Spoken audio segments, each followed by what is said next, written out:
अच्छा जी, हमारी investment appraisal, capital investment appraisal पे डिस्कशन जारी थी। 5 पेपर क्वेश्चन हम डिस्कस कर रहे थे। लास्ट क्वेश्चन हमने जो डिस्कस किया था that was question number 7, modern transport limited. तो कोई मसला मसाइल लास्ट लेक्चर से कोई चीज़ समझ नहीं आई तो पूछिए। मज़ीद कुछ क्वेश्चंस हमारे एजेंडा पे हैं जो इंशाअल्लाह आज और कल में हम कंप्लीट करके कल से probably we will be moving towards the next chapter इंशाअल्लाह ताला। तो आज जो हमारा पहला क्वेश्चन हमारे एजेंडे पे है दैट इज ऑटम 18 का क्वेश्चन 5। ऑटम 18 क्वेश्चन 5 आज हमारे एजेंडे पे है, हम उसको डिस्कस करेंगे।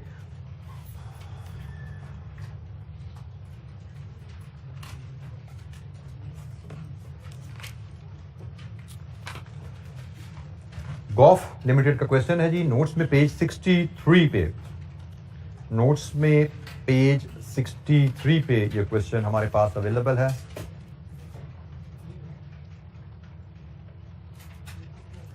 इस क्वेश्चन के दो पार्ट्स हैं। पहला पार्ट हमारा नेक्स्ट चैप्टर से रिलेट करता है जो भी हमने पढ़ना है, ठीक है, तो हम इसलिए इसको अभी नहीं डिस्कस करेंगे। आप लेटेस्ट स्टेज पे जब हम नेक्स्ट चैप्टर पढ़ चुके होंगे फिर कभी रिवीजन में आएंगे तो इस रिक्वायरमेंट को पढ़ लीजिएगा। बड़ी सिंपल सी रिक्वायरमेंट है, नेक्स्ट चैप्टर पढ़ने के बाद इस रिक्वायरमेंट में कुछ भी नहीं है हमारे लिए। तो हम फिलहाल पार्ट बी पे फोकस करेंगे।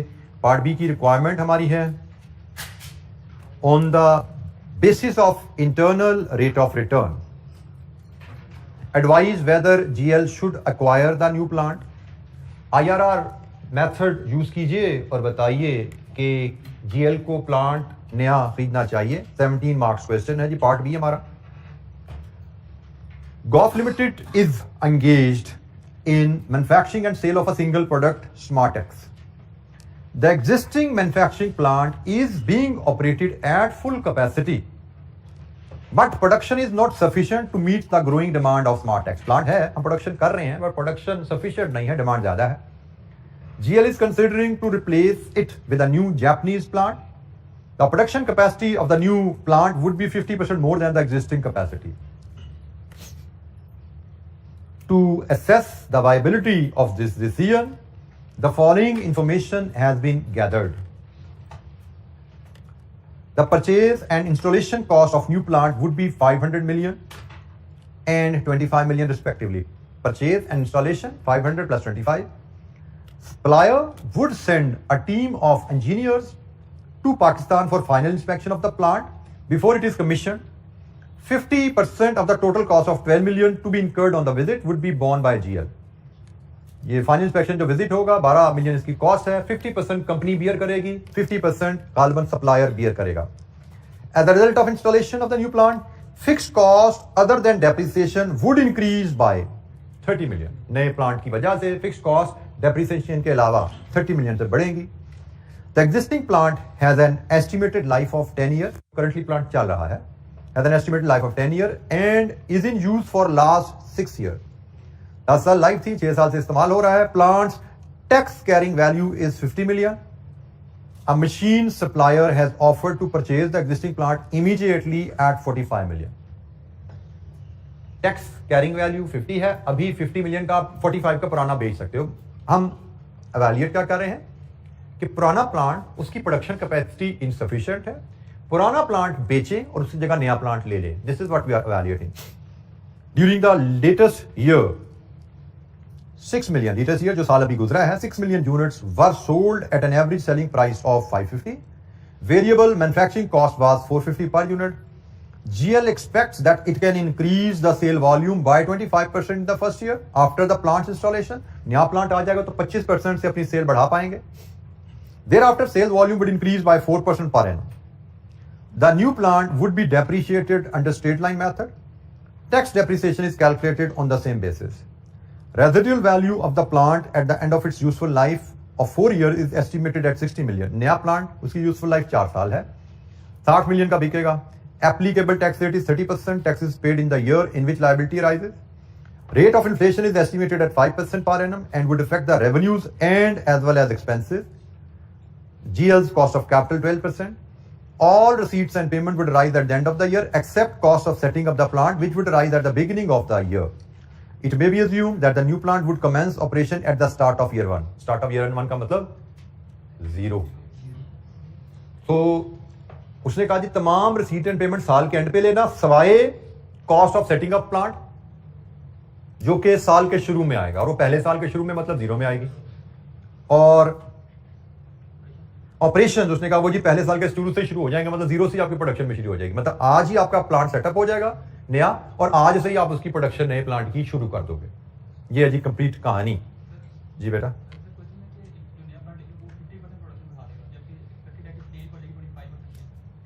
उसकी कैपेसिटी है 50% ज्यादा, कैपेसिटी 50% ज्यादा, कि 50% ज्यादा तक जा सकता है। नया प्लांट 50% ज्यादा यूनिट्स प्रोड्यूस कर सकता है। प्रोड्यूस तो हम उतने ही करेंगे ना जितनी डिमांड है, जितने के कस्टमर्स हैं। तो जनाब ये जी हमारे पास सवाल है, इसमें थोड़ी सी चीजें उसने ऐड की हैं जो इससे पहले सवालों में नहीं आई हमारे पास।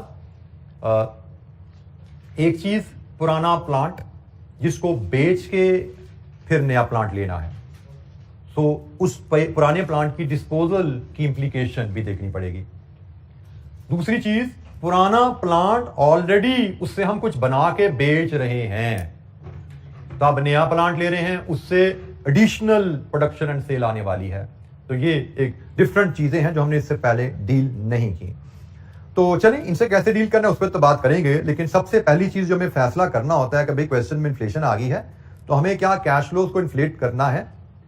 तो आंसर इज यस, हमें कैश फ्लोज को इन्फ्लेट करना है, क्योंकि कंपनी इज पेइंग टैक्सेस। जब कंपनी टैक्सेस पे करती है तो हमने सीखा हुआ है कि हम तमाम कैश फ्लोज को इन्फ्लेशन के साथ एडजस्ट करते हैं, इन्फ्लेटेड कैश फ्लोज बनाते हैं, और इन्फ्लेटेड कैश फ्लोज को मनी कॉस्ट ऑफ कैपिटल पे डिस्काउंट करते हैं, and this cost of capital is money. ये मनी कॉस्ट ऑफ कैपिटल है। कैसे पता लगा?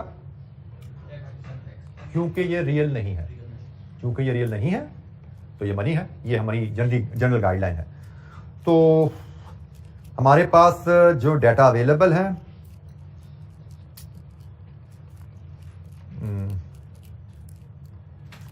इनिशियल इन्वेस्टमेंट है, उसकी रेजिडुअल वैल्यू है, ऑपरेटिंग कैश फ्लोज हैं, टैक्सेस हैं।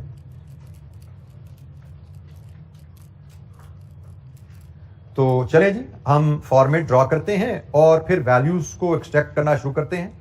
हम क्वेश्चन नंबर 9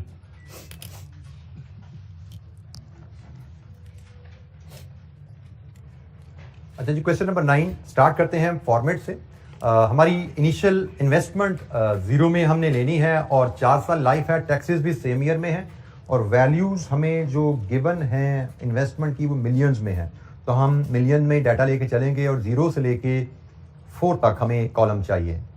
हर साल कैश फ्लोज इन्फ्लेशन की वजह से बदलेंगे। Money cash flows money cost of capital पे डिस्काउंट होने हैं। 0 से लेके 4 तक हमें चलना है। तो जनाब हम सबसे पहले तो मेन अपना टेबल बनाते हैं।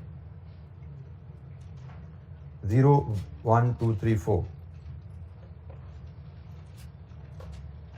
टेबल की टॉप पे हम बताएंगे हम फिगर्स मिलियंस में ले रहे हैं।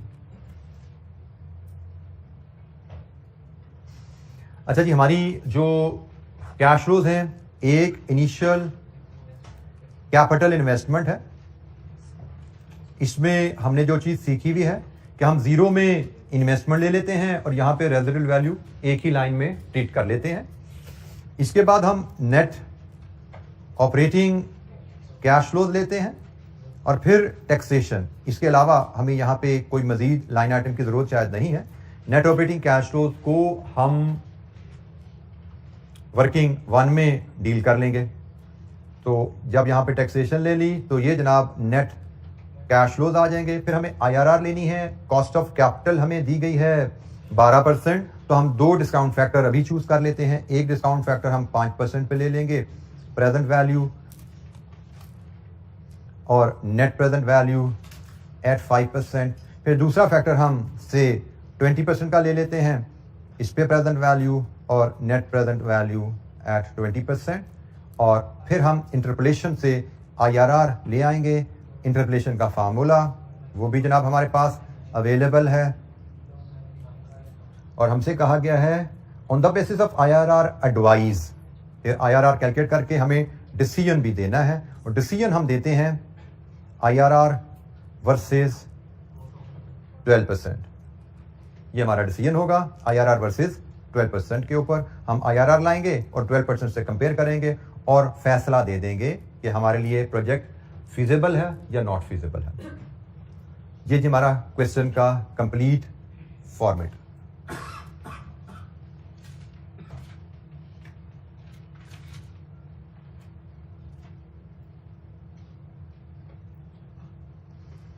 अच्छा जी, अब सवाल को जरा तवज्जो से देखिएगा।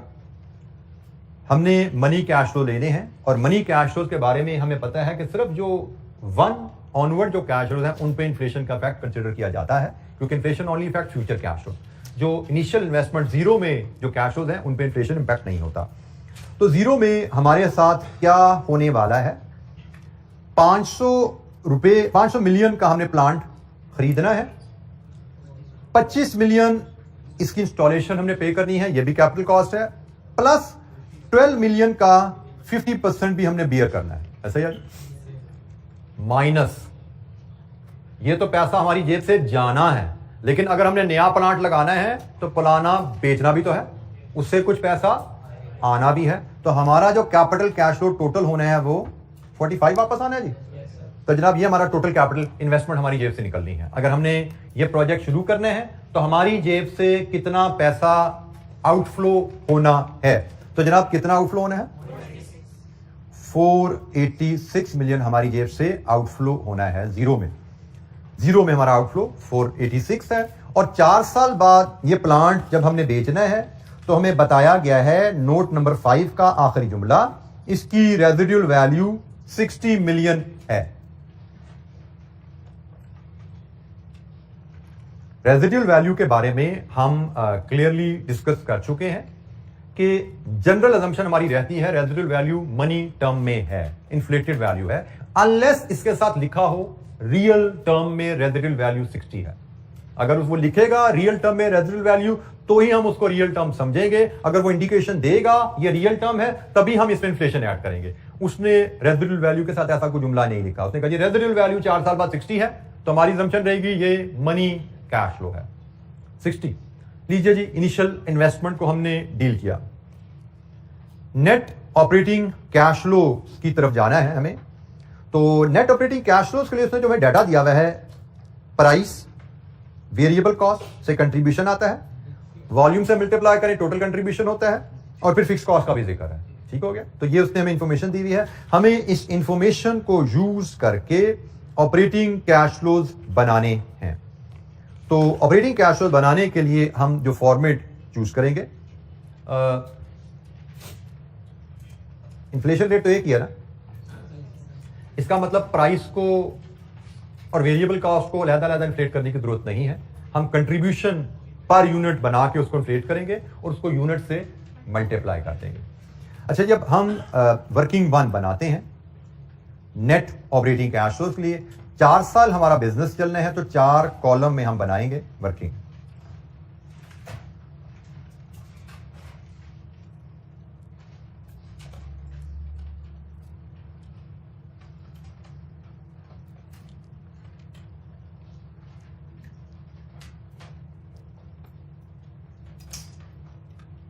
हमारी डिमांड क्या रहने वाली है, हमें बताया गया है, हम यूनिट्स में हमें डिमांड का जिक्र किया गया है कि नोट नंबर 4 में ड्यूरिंग द लेटेस्ट ईयर, जो पिछला साल गुजरा है, 6 मिलियन यूनिट्स की डिमांड थी। हम डिमांड लेते हैं यूनिट्स इन मिलियंस में। ठीक है, यूनिट्स इन मिलियन में हम डिमांड ले रहे हैं। 6 मिलियन की डिमांड थी, कहा गया है जी पहले साल 25% इजाफा आएगा, उसके बाद सालाना 4% इजाफा आएगा। तो जनाब पहले साल हम 6 मिलियन यूनिट्स का 1.25 7.5 मिलियन यूनिट्स बेचेंगे और onward last year cell into 1.04 7.80 next sorry 8.12 and the last 8.44। ये जी अगर हम प्लांट लेंगे तो सालाना कितने यूनिट्स बेचेंगे। अच्छा, यहां पे आपको एक तवज्जो चाहिए, सालाना हम जरूर इतने यूनिट्स बेच रहे हैं, लेकिन क्या ये सारे यूनिट्स नए प्लांट में इन्वेस्टमेंट की वजह से बिक रहे हैं? अगर नया प्लांट ना होता हमारे पास तो 6 मिलियन तो पहले ही बेच रहे थे। नए प्लांट की वजह से तो सिर्फ एडिशनल यूनिट बिक रहे हैं ना। तो ये रेलेवेंट कैश फ्लो की बात कहीं हुई थी। रेलेवेंट कैश फ्लोज क्या होते हैं? जो हमारे डिसीजन की वजह से बदले। तो रेवेन्यू, कॉस्ट या कंट्रीब्यूशन की बात करें तो भाई 6 मिलियन पे कंट्रीब्यूशन तो पहले ही कमा रहे थे। इस नए प्लांट की वजह से तो जो एडिशनल यूनिट्स का कंट्रीब्यूशन है वो हमें मिल रहा है। तो हम जनाब इसमें से लेस कर देंगे एग्जिस्टिंग सेल्स, तो हमें मिलेगा जी इंक्रीमेंटल सेल्स। एग्जिस्टिंग सेल्स हमारी 6 मिलियन की हैं, वो हम यहां से लेस करेंगे तो हमें मिलेगा हमारे नए प्लांट की वजह से सेल्स कितनी होने जा रही हैं। तो जनाब ये 1.50 million, 1.80 million, 2.12 million and 2.44 million. ये है जी नए प्लांट की वजह से सेल।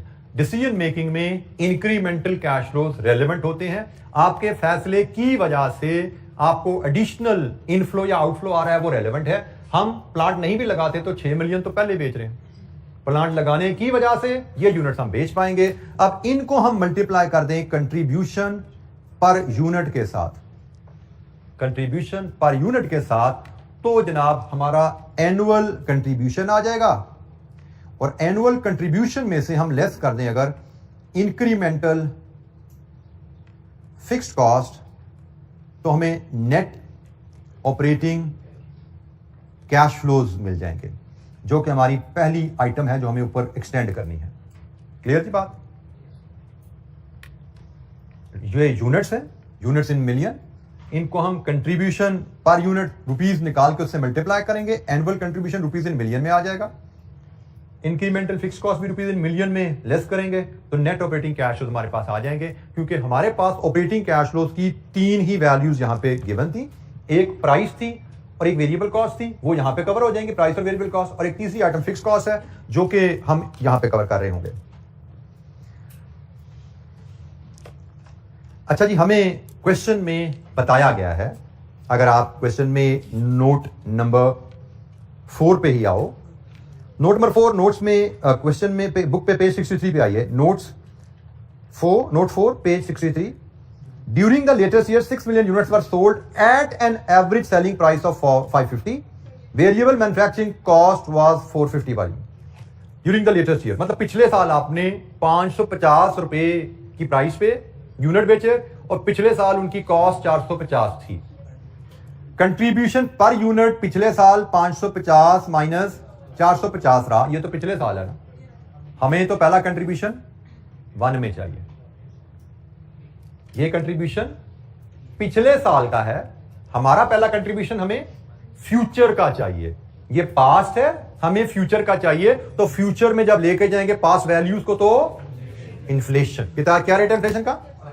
5%। तो हमने कहा जी into 1.05 raise to power n कर देते हैं तो काम खत्म हो गया। n हमें पता है correspond with the year, n correspond with the year. तो जनाब पहला कंट्रीब्यूशन कितना है? 105। दूसरा जी 110.25। तीसरा 1176। Last one 55। लीजिए जी एनुअल कंट्रीब्यूशन आप यहां से ले आइए। Incremental sales into contribution per unit rupees in million आ जाएंगे, क्योंकि यूनिट्स हमारे पास मिलियन में ऑलरेडी, रुपीज से मल्टीप्लाई करें मिलियंस में आएंगे। जनाब 157.5, 0.45,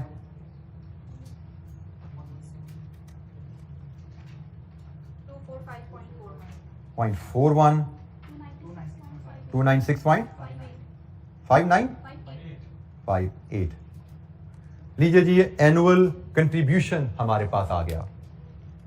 आपने क्वेश्चन को पढ़ते हुए बड़ा केयरफुली वैल्यूज कैलकुलेट करनी है और वैल्यूज की टाइमिंग को भी सेट करना है। ये value contribution 100 rupees per unit है और ये पिछले साल का है, लिखा हुआ क्वेश्चन में, ठीक है। ये पिछले साल का है, इसलिए जब हमने 1 का कंट्रीब्यूशन लेना है तो इन्फ्लेशन के बाद आएगा। 2 का contribution 2 inflation, 3 inflation, 4 inflation. Annual contribution में से हम, बल्कि मैं इसमें यहां पे अगर एक वर्ड और ऐड कर दूं, इंक्रीमेंटल का वर्ड यहां पे मैं ऐड कर दूं। ये इंक्रीमेंटल सेल वॉल्यूम था और इंक्रीमेंटल सेल वॉल्यूम को हमने कंट्रीब्यूशन पर यूनिट से मल्टीप्लाई करके इंक्रीमेंटल एनुअल कंट्रीब्यूशन ले लिया। और अब हमें इंक्रीमेंटल फिक्स कॉस्ट लेनी है। इंक्रीमेंटल फिक्स कॉस्ट का नोट है जी हमारे पास, कौन सा? Note number 2।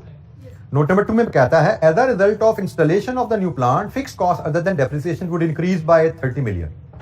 अब मैंने आपको अभी यहां पे जुमला बोला कि आपको कैश फ्लो भी सेस करना है, उसका टाइमिंग भी सेस करना है, क्योंकि कैश फ्लो और टाइमिंग पता होगी तो इन्फ्लेशन सही ऐड करोगे। तो हमने कहा जी ये कैश फ्लो लेटेस्ट पिछले साल का है, तो इसलिए पहले साल के उसमें इन्फ्लेशन ऐड कर दो। Now what about this 30 million, क्या ये पिछले साल की कॉस्ट है? उसने कहा है कि भाई अगर आप ये प्लांट लगाओगे तो फिक्स कॉस्ट में 30 मिलियन का इजाफा होगा। पिछले साल की बात नहीं हो रही, अगले साल की बात हो रही है। इंक्रीमेंटल फिक्स कॉस्ट 30 होगी पहले साल, लेकिन इसके बाद 5% का इजाफा आएगा। लास्ट ईयर कॉस्ट इंटू 1.05, ये जिसकी वर्किंग बनेगी। ठीक हो गया? पहले साल की 30 आ गई, अब 30 into 1.05, 31.5। Another inflation 33.08, last one 7.3। लीजिए जी net operating cash flows, incremental contribution minus 127.50। अच्छा जी, net operating cash flows period 1 127.5, year 2 166.95, 2121.33.85। लीजिए जी, ये हमारे पास नेट ऑपरेटिंग कैश फ्लोज आ गए। इन ऑपरेटिंग कैश फ्लोज को अब हम एक्सटेंड करेंगे अपनी मेन शीट में। ऊपर जो हमारे पास डाटा है एनपी आईआरआर कैलकुलेशन का, लेट्स पोस्ट देम हियर। तो जनाब पहला कैश फ्लो 127.5 इनफ्लो, दूसरा कैश फ्लो 166.95 इनफ्लो, तीसरा कैश फ्लो 212.33, चौथा कैश फ्लो 261.85। अच्छा जी, अब हमने टैक्सेशन कैलकुलेट करनी है वैल्यू। टैक्स के लिए यू शुड रिकॉल, हमें यहां से आगे, अच्छा जी, नेट ऑपरेटिंग कैश फ्लोज से अब हमने टैक्सेशन पे जाना है। हम इसी वर्किंग को एक्सटेंड करते हैं और हमने क्या सीखा हुआ है, हमें क्या करना है। इसमें से फिक्स कॉस्ट ऑलरेडी माइनस कर चुके हैं, हमें लेस करनी है डेप्रिसिएशन। हमें टैक्स डेप्रिसिएशन माइनस करनी होती है। तो जनाब टैक्स डेप्रिसिएशन के लिए हमें क्या मेथड अवेलेबल है यहाँ पे? 25% स्ट्रेट लाइन। हमें स्ट्रेट लाइन मेथड अवेलेबल है और स्ट्रेट लाइन मेथड के तहत डेप्रिसिएशन हम यहीं पे कैलकुलेट कर लेते हैं। हमारी इनिशियल इन्वेस्टमेंट कितनी है प्लांट में?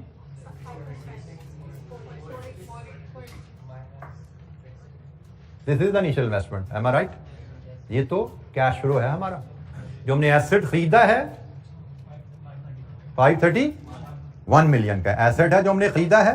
तो जनाब हमारा 531 मिलियन का एसेट है और जिसकी रेजिडुअल वैल्यू 60 मिलियन है और इसकी लाइफ 4 ईयर है। तो tax depreciation straight line method से कितनी आती है? 117.75, 117.75, 117.75। अच्छा जी, अब इस सवाल में एक और भी मसला है कि हमने जब यहां पे आए और हमने इसकी बात कर ली तो भाई इसकी बात भी करनी जरूरी है। इसके बारे में जो प्लांट हमने बेचा है नोट नंबर 4 में नहीं, 4 में नहीं, सॉरी, नोट नंबर 3 में बताया गया है कि इसकी टैक्स कैरिंग वैल्यू 50 थी। बेचा कितने का? तो यहां पे लॉस आ गया। तो loss on disposal of fixed asset. अब जरा तवज्जो से सुन लीजिएगा, अकाउंटिंग आप लोग पढ़ चुके हो। Residual value is a cash flow, initial investment is a cash flow, लेकिन गेन और loss on disposal of asset is non cash item. ऐसा ही है, गेन और loss on disposal of asset is non cash item just like depreciation.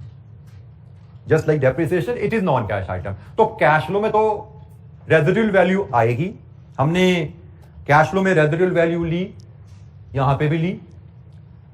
इधर जैसे हमने नए plant की डेप्रिसिएशन ली तो पुराने प्लांट का लॉस ऑन डिस्पोजल भी लेना है।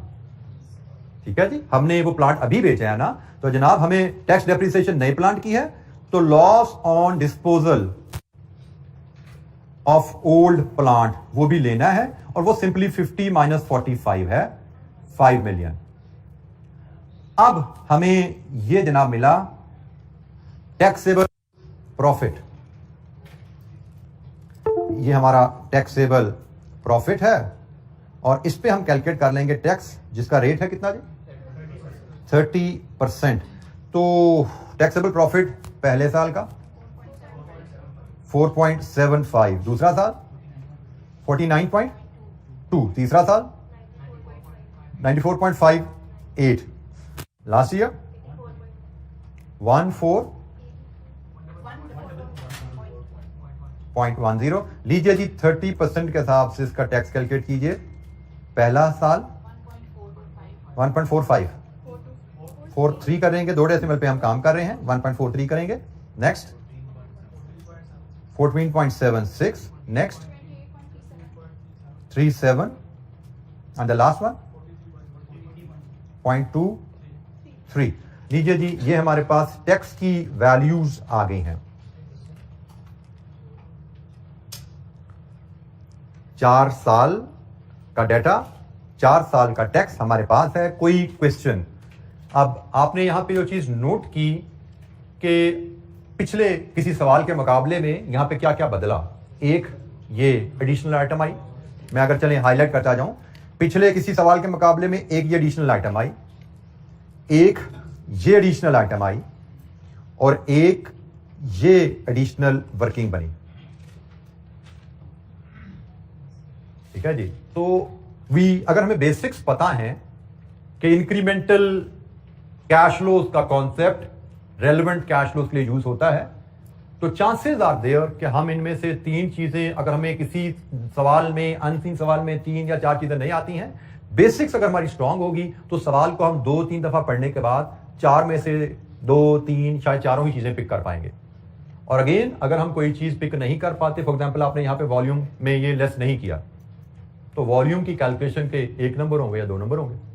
17 नंबर का सवाल है, 2 नंबर कट जाएंगे, 15 फिर भी आएंगे। आपने लॉस ऑन डिस्पोजल को पिक नहीं किया, 1 नंबर काट जाएगा। आपने यहां पे रेजिडुअल वैल्यू को पिक नहीं किया, 1 नंबर काट जाएगा।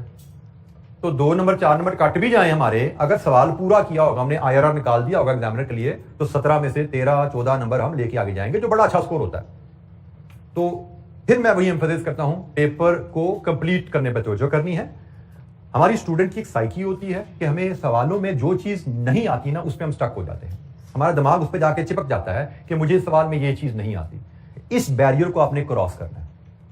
हमारा फोकस, हमें पता है कि भाई एग्जाम में ऐसी चीजें आएंगी जो हमें शायद ना आती हो, हमें पता है, बट हमें यह भी पता होना चाहिए कि हमें ऐसी चीजों से हमारे पास फेल पे इंशाअल्लाह फर्क नहीं पड़ने वाला, क्योंकि हमें जो चीजें आती होंगी वो मोर देन सफिशिएंट हैं हमें पास करवाने के लिए, प्रोवाइडेड हम वो एग्जाम में सारी परफॉर्म करके आए। प्रॉब्लम होती ही तब है कि जो चीजें हमें नहीं आती वो हमें दिमाग में चिपकती हैं, आगे चलने नहीं देती हमें, और इसकी वजह से हम जो चीजें आती हैं वो परफॉर्म नहीं कर पाते, एंड में टाइम शॉर्ट हो जाता है, और जो आती हैं वो भी गलत कर आते हैं। तो एक्सेप्ट करना चाहिए एग्जाम में जाते हुए कि हमें हर चीज एग्जाम में नहीं आती होगी, और एग्जाम में क्वेश्चन में एक वैल्यू नहीं आती तो उसका मतलब यानी कि सवाल गलत है। मार्किंग स्कीम, इसलिए मैं बार बार एम्फेसिस करता हूं, मार्किंग स्कीम को देखिए। यहां पे बहुत ज्यादा सवालों की मार्किंग स्कीम अनफॉर्चुनेटली मैं शामिल नहीं कर पाया, लेकिन आगे चलेंगे कुछ सवालों पे मार्किंग स्कीम हमें जहां पे मिली की वो मैं आपसे शेयर कर लूंगा, so that you get fair idea कि मार्क्स कैसे डिस्ट्रीब्यूट होते हैं। जैसे मुझे लगता है कि अगला सवाल जो हमने करना है, क्वेश्चन नंबर 12, उसकी मार्किंग स्कीम हमारे पास अवेलेबल होगी। हमें क्वेश्चन नंबर 13 भी करना है, उसकी मार्किंग स्कीम भी हमारे पास अवेलेबल होगी। तो अगले जो 2 क्वेश्चन है उन पर मार्किंग स्कीम को भी देखेंगे और उसको भी डिस्कस करेंगे, ताकि हमारा कॉन्फिडेंस और ग्रिप अच्छी हो। तो जनाब टैक्सेशन की फिगर तो कैलकुलेट कर ली हमने, तो इसके बाद तो हमें सिर्फ कैश फ्लोज लेने हैं। Taxes paid in the same year, पहले साल के प्रॉफिट का टैक्स पहले साल ही पे होना है। 1.43, 14.76, 28.37 एंड 43.23। तो टोटल कीजिए, नेट कैश फ्लो 0 में 486, 1 में 126.07, 152.19, 183.96, 218.62। लीजिए जी, ये हमारे कैश फ्लोज हमारे पास हैं। अब एग्जामिनर की प्रेजेंटेशन 278.62। अच्छा जी, एग्जामिनर की प्रेजेंटेशन हमारे से काफी डिफरेंट है। उसने रोज कॉलम वर्किंग और तरह से प्रेजेंट की हुई है, लेकिन मैं यही चेक कर रहा था, मैं इसी फिगर का रुक गया था, वैल्यू कोई गड़बड़ होगी, वो भी आपने ठीक करा दी। हमारी 1, 2, 3 ये वैल्यूज से एग्जैक्टली मैच है, और यहाँ पे राउंडिंग ऑफ डिफरेंस है थोड़ा सा कैलकुलेशन का पैटर्न बदलने से, तो इट डज नॉट मैटर। सो उसने जैसे भी कैलकुलेट किया, जैसे भी चीजें प्रेजेंट की, मैं कोशिश करता हूं कि एक जो फॉर्मेट हमने डेवलप कर लिया हुआ है उसी पैटर्न पे चलते रहें। यहां पे हमें डिफरेंट क्वेश्चन में डिफरेंट फॉर्मेट नजर आएंगे, हमें उससे वरी नहीं है, एज लॉन्ग एज हम इस वैल्यू को, नेट कैश फ्लो को मैच करवा पा रहे हैं अपने प्रेजेंटेशन मेथड से, we are okay with it, हमें इसमें कोई मसला नहीं है जी। जरा IRR कैलकुलेट करके मुझे दिखाएं, जरा काफी देर होगी IRR हमने कैलकुलेट नहीं किया क्लास में, फटाफट इसको जरा IRR कैलकुलेट करके दीजिए जरा।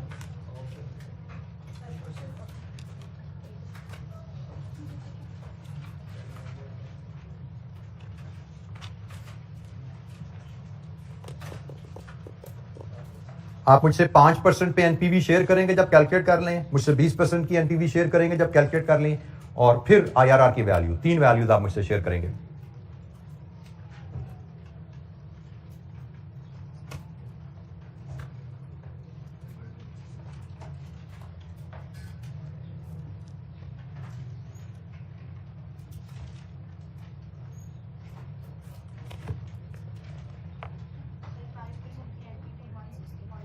वन 60.30 पॉजिटिव, वेरीफाई करते जाइएगा जी। ये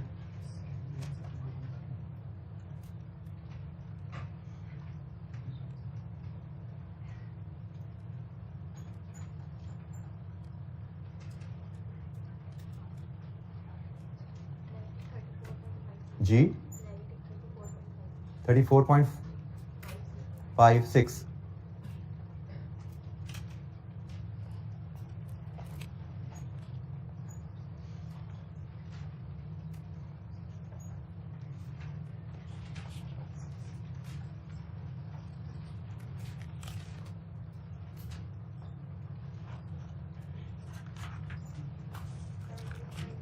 जी IRR इज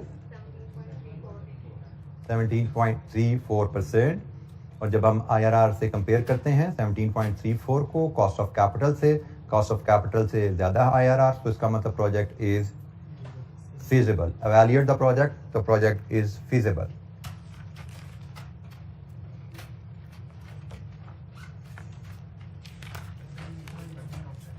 जी बेटा,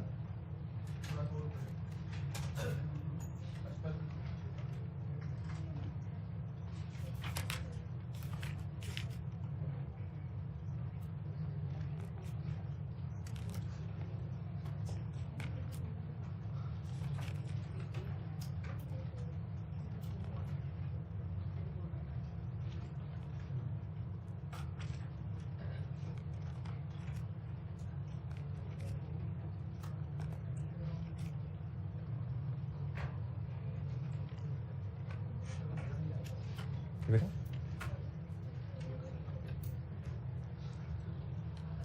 अच्छा जी, हमारे इस चैप्टर में 2 क्वेश्चंस हमारे रहते हैं। जैसे आज भी हमारा ये, अच्छा चलें जी, हमारा टाइम मुझे लगता है ओवर हो गया है, क्योंकि staff is there for some feedback. तो कल हम करेंगे क्या कि कल हम एक क्वेश्चन करेंगे, और वो क्वेश्चन में शायद हमारा यकीनन पूरा घंटा नहीं लगेगा। क्वेश्चन हमें 2 करने हैं, तो दूसरा क्वेश्चन हम कल शुरू नहीं करेंगे, कल हम नेक्स्ट चैप्टर साथ शुरू कर देंगे, थोड़ा सा इंट्रोडक्शन उसका ले लेंगे, ठीक है। नेक्स्ट चैप्टर हमारा सोर्सेज ऑफ फाइनेंस पे है, तो हम उसका इंट्रोडक्शन ले लेंगे कल इंशाअल्लाह। और इसी तरह परसों भी हम एक सवाल करेंगे, और फिर ऑनवर्ड सोर्सेज ऑफ फाइनेंस हमारा चलता जाएगा, क्योंकि एक दिन में हमारे 2 सवाल होने मुश्किल हैं, तो हम इसको इस तरह ब्रेक कर देंगे। सोर्सेज ऑफ फाइनेंस हमारा प्राइमरीली थ्योरी बेस्ड टॉपिक है। 95% उस चैप्टर में थ्योरी है। कैपिटल इन्वेस्टमेंट अप्रेजल में 95 क्या 99% न्यूमेरिकल हमने डिस्कस किया है। सोर्स ऑफ फाइनेंस एक छोटा सा चैप्टर है और 95% उसमें थ्योरी ही डिस्कस होनी है। रीडिंग वाला चैप्टर है, न्यूमेरिकल थोड़ा सा आएगा। फिलहाल अभी हमारे पास जो लेक्चर के 8-10 मिनट है, 5-7 मिनट है। Management staff is here to take the routine feedback, classroom feedback. तो आप काइंडली 5 मिनट बैठिए और उसके बाद फिर आप जाइएगा। Thank you.